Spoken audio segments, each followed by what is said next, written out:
Good afternoon or good morning, depending on where you are. I would like to welcome everyone to today's webinar, the Rfp Process, what you need to know before seeking a new immigration provider. Before we get to the main presentation, I would like to go over a few housekeeping items.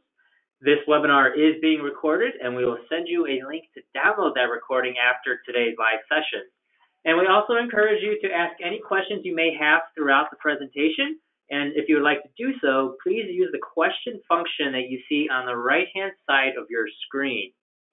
And for those that are unfamiliar with Envoy, for nearly 20 years, Envoy has been on a mission to fix the confusing, inefficient, and frustrating immigration process. Envoy combines expert legal representation with innovative technology to deliver the only platform that makes it seamless for companies to hire, mobilize, and manage a global workforce. Envoy secures work authorization in 150 plus countries, has grown 46% year to date, and works with over 1,000 customers.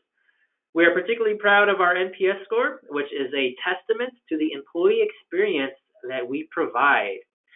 And now I would like to introduce our main presenters for this great presentation that we have, starting first, Christopher Esmitz, an associate at Global Immigration Associates, which is Envoy's affiliated law firm. Christopher's practice focuses on non-immigrant and immigrant business visa issues, as well as advising companies in immigration practice and policy concerns. He works with USCIS, the U.S. Department of Labor, and the Department of State in obtaining immigrant and non-immigrant benefits for clients' foreign national employees.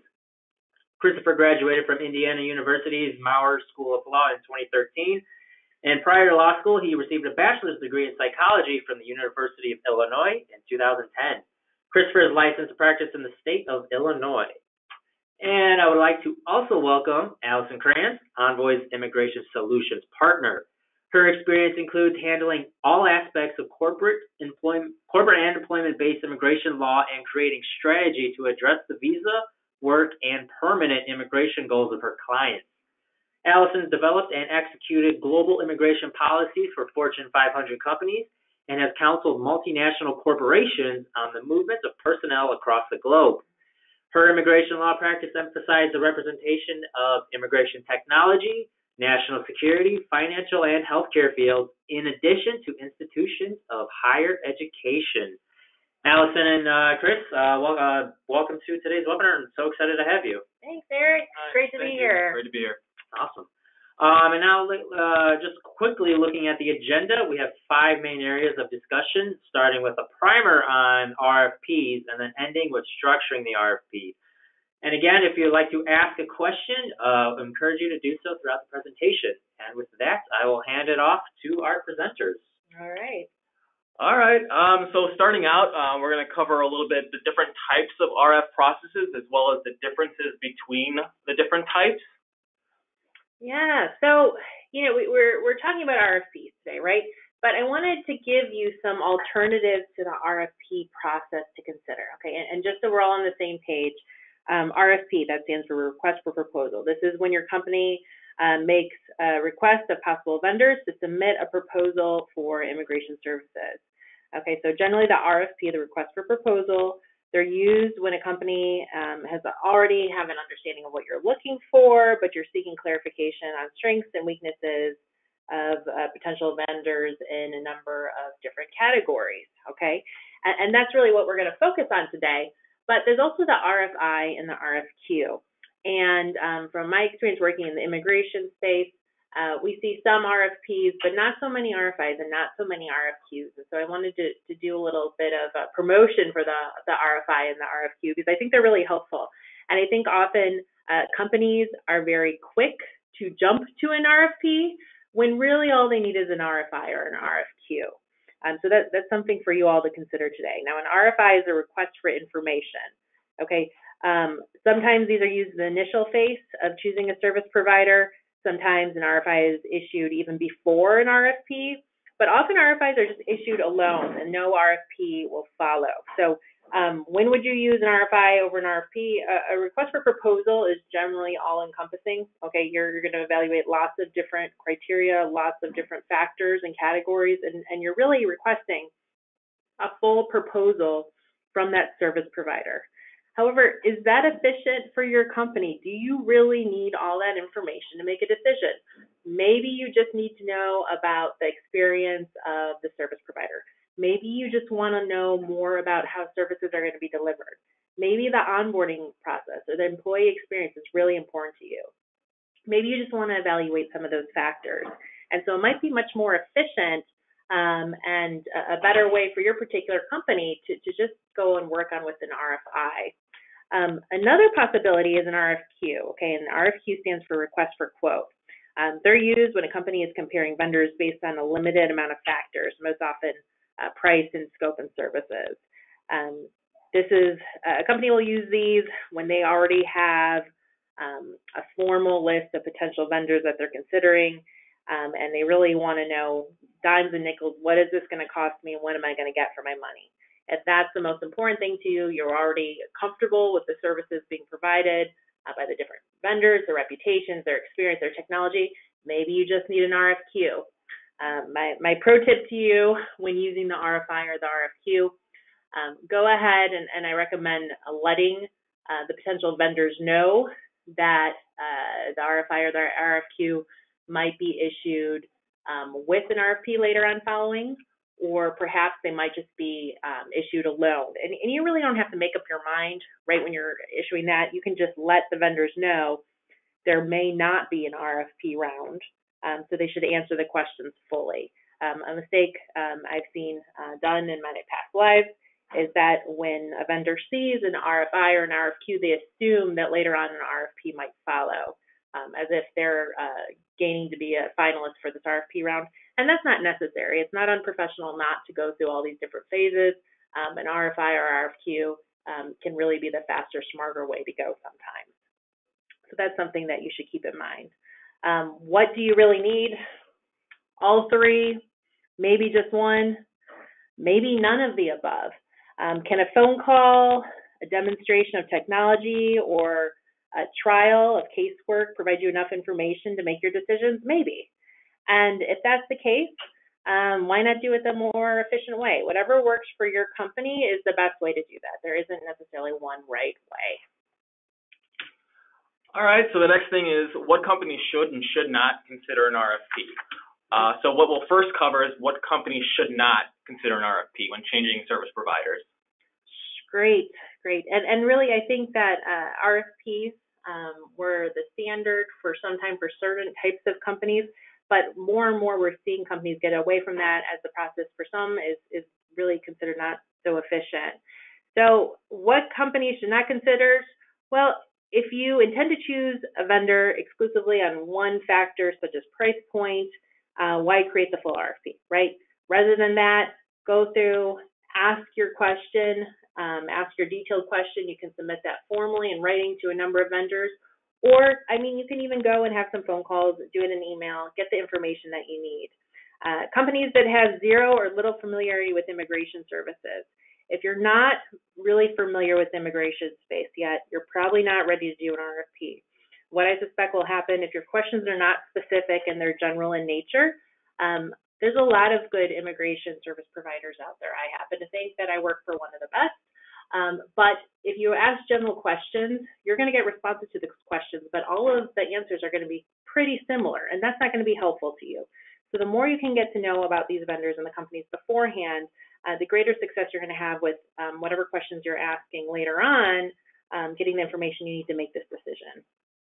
Another characteristic that maybe the RFP is not a good process for you is if the RFP is going to be used by a committee to get to the point of consensus, okay? And committees and consensus, it can be an exhausting process.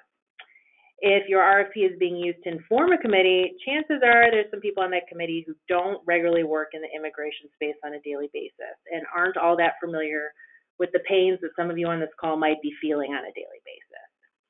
Maybe your CFO totally understands the cost of immigration, but do they understand the adjustment of status process in the green card case processing? A response to an RFP is not going to get them up to speed on all these different types of factors and all these different types of pains that you experience in the immigration process. Also, it's likely that the authors of the proposal will use terms and concepts that are unfamiliar to some of the committee members because it's going to be assumed that the people evaluating this contract work in the immigration space, at least in part. What results from this is that often these RFPs can move people further away from consensus rather than closer. It might be more effective to first invite vendors to come and present what they have to offer. Do your research, see who's in the space, perhaps ask for a demonstration, ask for the presentation first. Experienced service providers will be able to fill in the blanks, immediately make sure that everyone's on the same page and everybody has a clear understanding of what's going on. This is most likely a better use of time for high-level decision makers. If questions still exist at the end of this process, reach out to your finalists in writing, give them a chance to clarify, perhaps in an RFI rather than the RFP, or if necessarily go to the RFP. But at least you'll have more specific questions to ask, and hopefully you'll get better answers to help you get to where you need.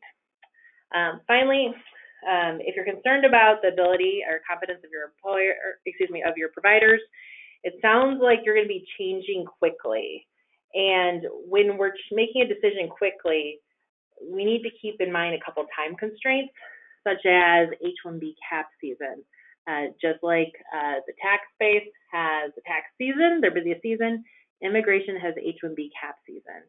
RFPs aren't a quick process, and we want to know how that RFP is going to fall into that busiest time of year. It is going to make a more stressful environment in terms of changing things right when your sponsored employees are feeling that impact of the cap, and likely make your lives more stressful in that process too. Finally, this sounds a little bit silly, but companies that probably should go into the RFP is companies that already know what they want and where to find it. Like I said, it might sound a little bit silly, but if you've already found a solution that you're excited about and it's at the right price, then why keep shopping? Our odds are you're not going to change your mind, and the preferred vendor's response is probably going to just affirm your decision. All right, the next thing we will cover is what type of employer should consider an RFP. Okay, employers that should be considering RFP. And again, this is not, if you fall into another category, that doesn't necessarily change my thoughts on whether you should be entering an RFP process. These are just more things to consider thinking about. It makes more sense for employers that sponsor a large amount of cases per year. If you're sponsoring 100+ cases per year, you have a pretty high level volume, and little details can significantly matter in the processing of those cases. One or two things that add an extra week or so onto processing can end up being a lot of time at the end of the day. So employers that sponsor large volumes, it makes sense to go into the RFP process for some. Also, sponsors that do the same type of cases over and over. And again, we want to be thoughtful with the questions we're asking. Rather than just asking, how do you process an H-1B visa? Maybe you want to go into the details of what does the public access file process look like? What about documentation requirements? How does that work within those processes that you're going to see over and over and over? Because that's going to be really important to your business. The decision maker has already taken the time to learn about available providers, and you're seeking clarification on the details. You've already done your homework. You're ready to go and get more information, and you know exactly the information that you need in order to make your decision. Another good possibility for people who might want to enter the RFP process, you've narrowed down your vendors to maybe 2 to 4 options, and you want to compare specific aspects of service delivery and what is actually being offered. And finally, another point to emphasize here is that a decision maker in this process has already seen any technology or other tools that are going to be used in case processing. Often these special tools or technology, they're not easily demonstrated through pen and paper, okay? Often demos are available, sites that the decision maker can actually play on and see how things are processed can be a possibility, and give your decision maker a chance to actually use those tools prior to making that decision. Once they have a better understanding of how the company functions, then the pen and paper, the details, the clarifications, they're going to be much more meaningful, much more powerful, and help you all come to a better decision. The next item to discuss is the goals of the RFP. This is also something that might seem a little bit obvious, right? We want to know what the goals are of the RFP. But when you look at the industry, what you'll often find is that RFPs that are issued are, they pretty much ask every single question that the author could think of in regards to immigration services, perhaps even questions that are not so important to your particular business. So you need to ask yourself, what are the most important goals? What do I want to achieve? And this is really important because when you ask lots of open questions, if you ask as many questions as you can think of in the immigration space, you're going to get these answers, and they're going to be long answers, and you're going to go into information overload potentially, right? You're going to get essays back on a number of questions, and then it's going to be harder to discern what information is important to you and what is not. So it's really important to communicate what's important to you in this process by asking questions that are important to you and your business. Are there gaps with your current immigration provider? Are there gaps in the process? Are you unsure of what the market has to offer?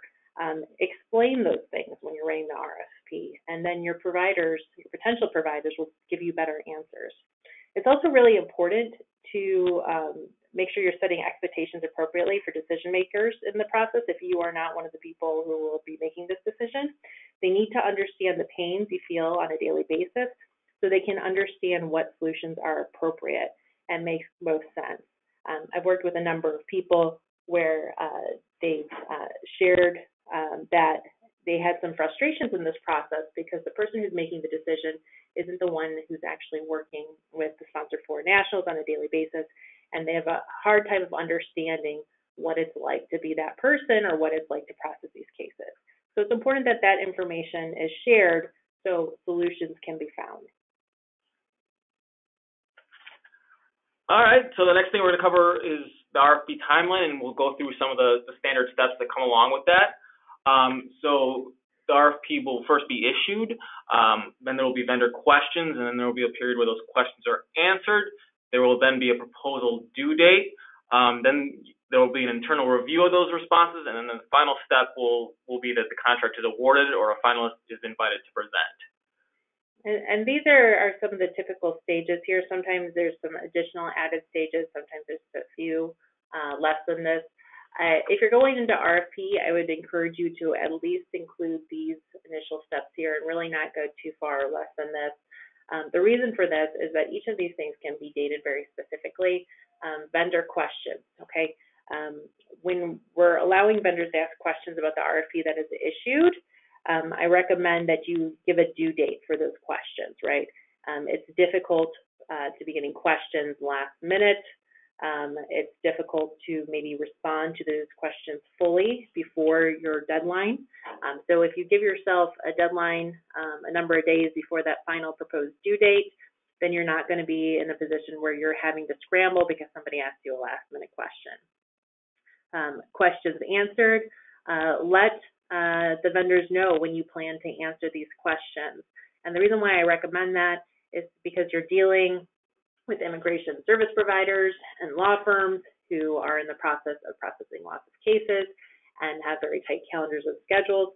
And, you know, in order to get the best answers possible, you want to give them information so they can set time aside to put this RFP in their calendar to give you the meaningful responses that you're seeking.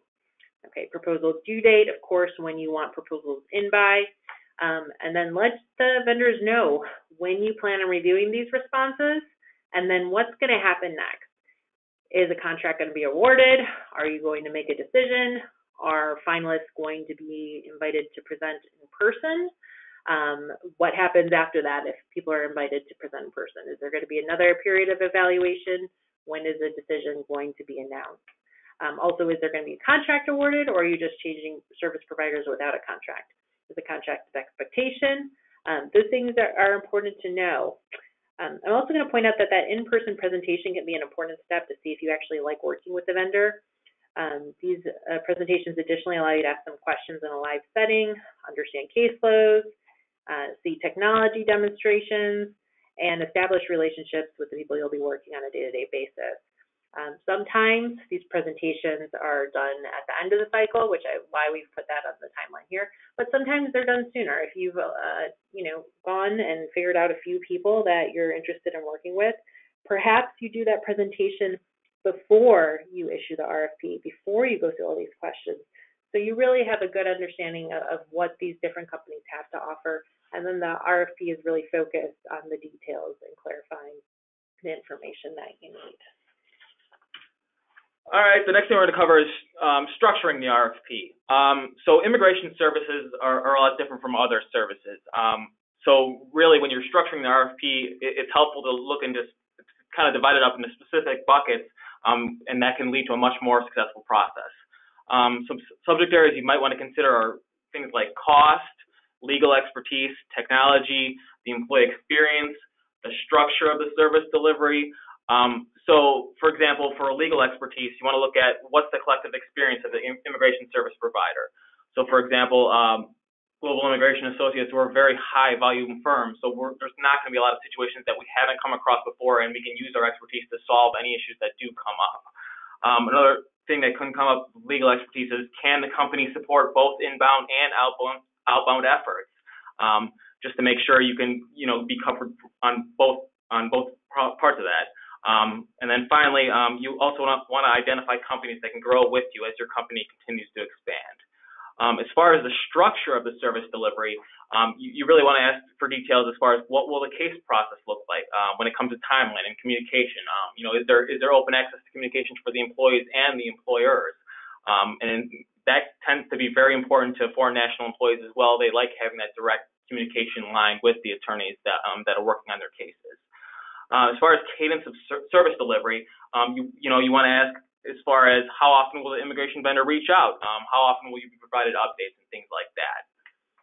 And I know, Chris, it's really important, security and technology is one of the biggest questions that we're asked on a regular basis, really as a daily basis, you could say. Any thoughts on this? Yeah, so you really do want to place a big emphasis on data security, and you really want to compare technology platforms from various companies, things like how are documents collected, and also you want to make sure you look into what privacy certifications the company has. The more they have, the more focus they're placing on keeping documents safe, secure, and they're placing a high emphasis on security of protecting employee documents and data. That really should be a key consideration that you take into account.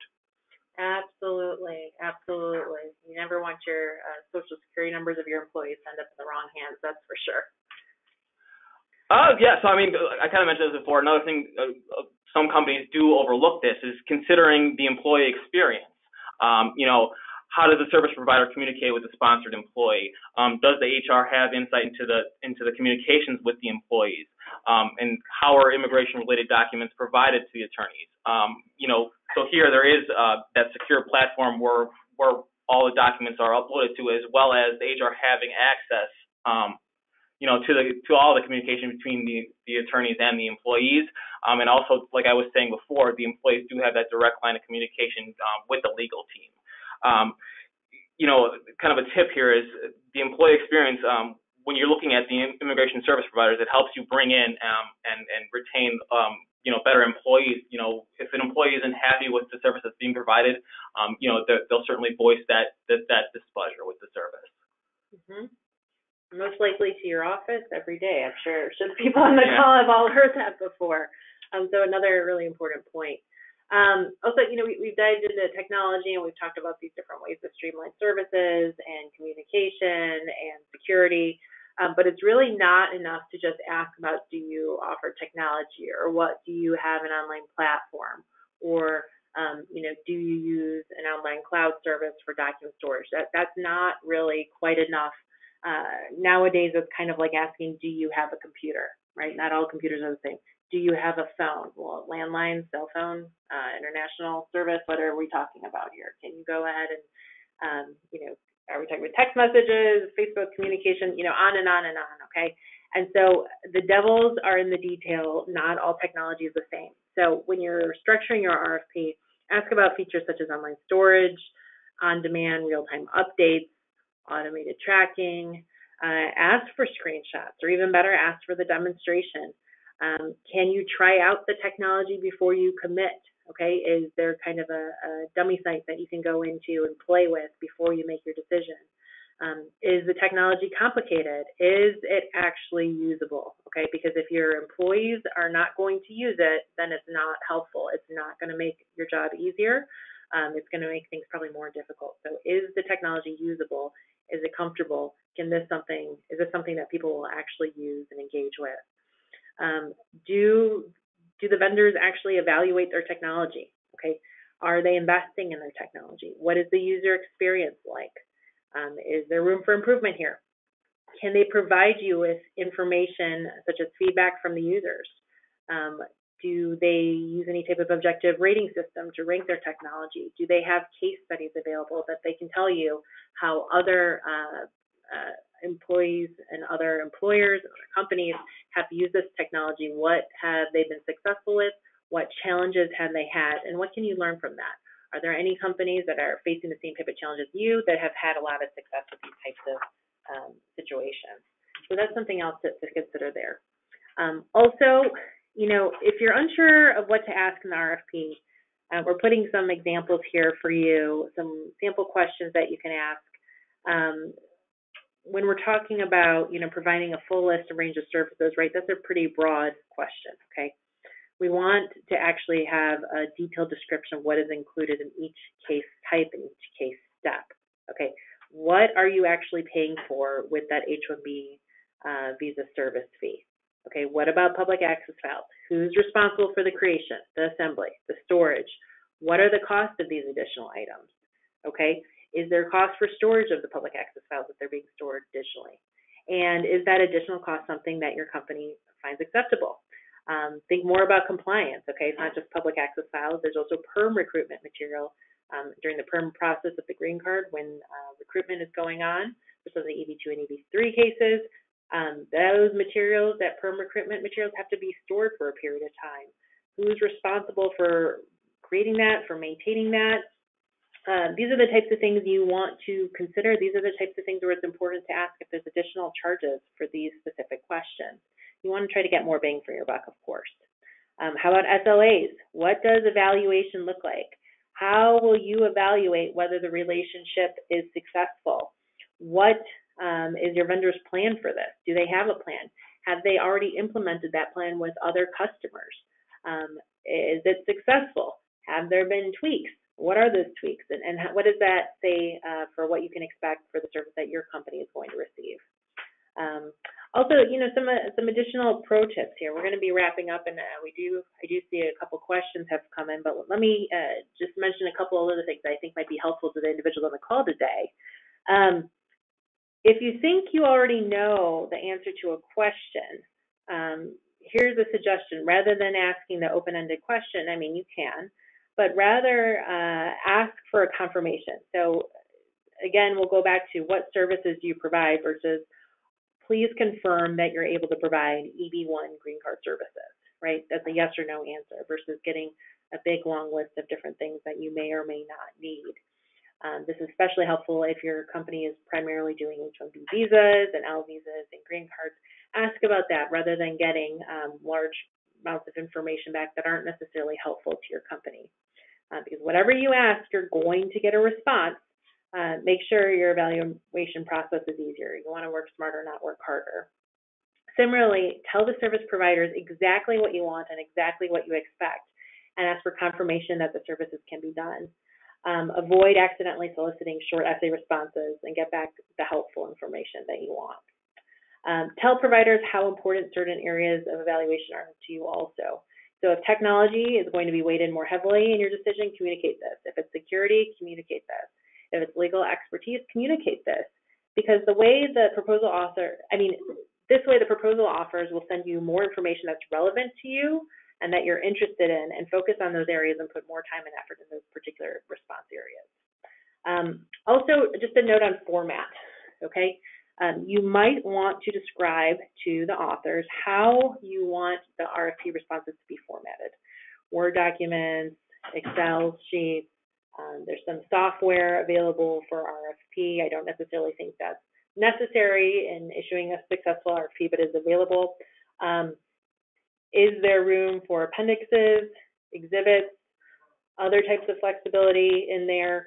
You might be surprised what you end up with. I don't ever recommend limiting the ability of vendors to submit exhibits or appendixes.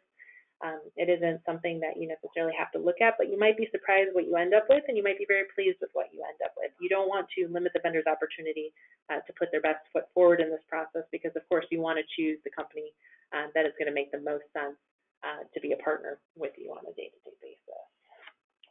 But I see we have some questions here. Maybe we can dive into. Yeah.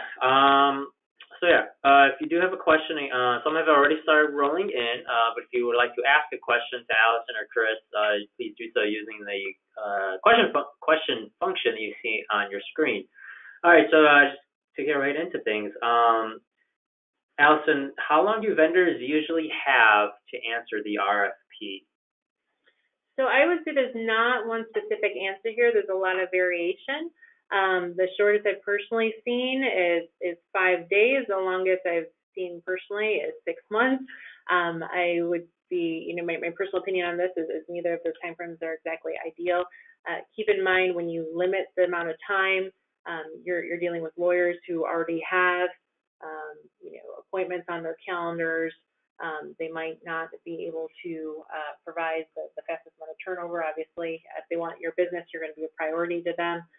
But you want to keep in mind what's probably already on people's calendars as a professional courtesy. I think most often a month seems to be a pretty common period of time. Somewhere probably between 3 to 6 weeks is what I see coming up over and over again. Gotcha. So earlier in the presentation, Chris, I believe it was you in the timeline, and Allison, you both mentioned that finalists often have an opportunity to present. What exactly do you mean by that? When we're talking about present, we're talking giving people an opportunity to actually come into your office, meet you face to face, shake your hand, and say, this is who we are and this is what we have to offer. That gives you an opportunity to actually see if this is a good fit for your company, see if you're going to enjoy working with these people on a day-to-day basis, ask questions.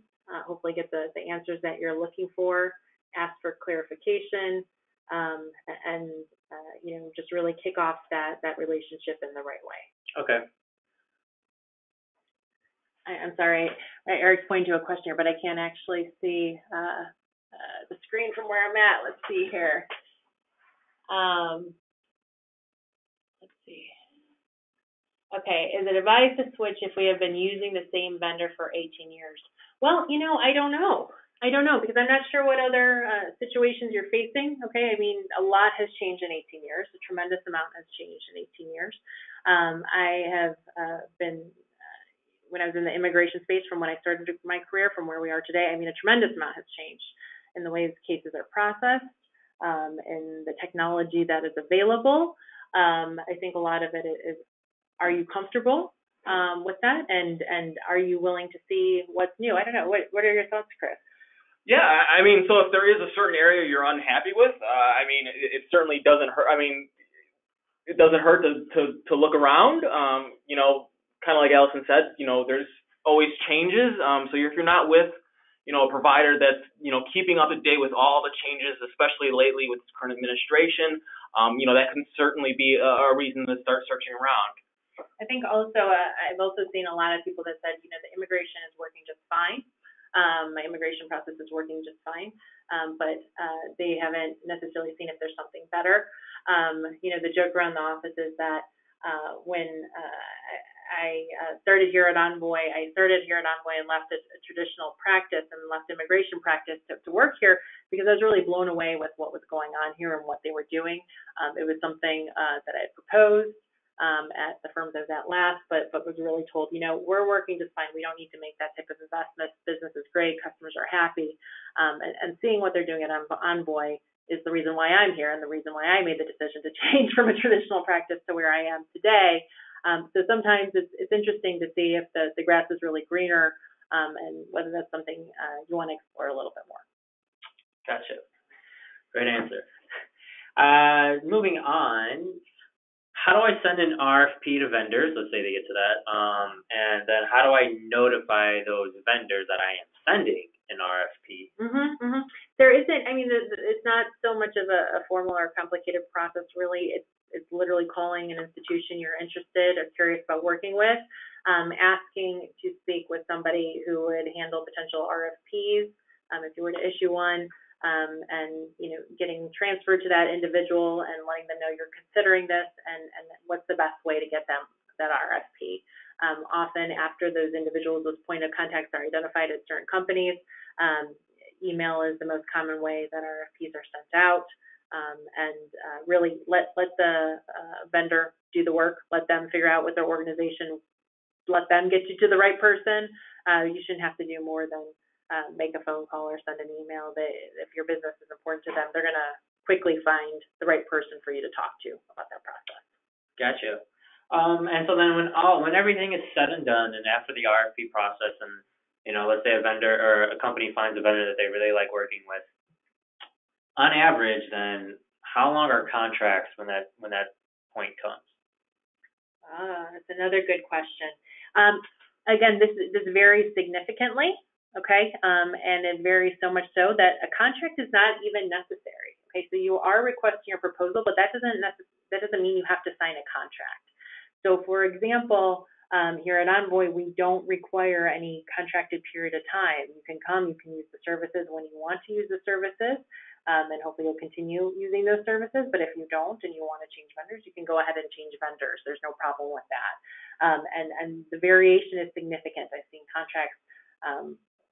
RFPs where no contract is required, but I've seen RFPs that communicate we're looking for a 2-year commitment, a 3-year commitment, a 5-year commitment, and occasionally you see something going beyond that, but 2, 3, 5 years maybe 3 or 5 years are more common, but here at Envoy, we don't require any type of contract, and an RFP does not need to require. You're asking for a proposal for services, you're asking about service delivery, you're asking about how this is going to be done, what that relationship is going to look like, how that information, how that information is going to be evaluated.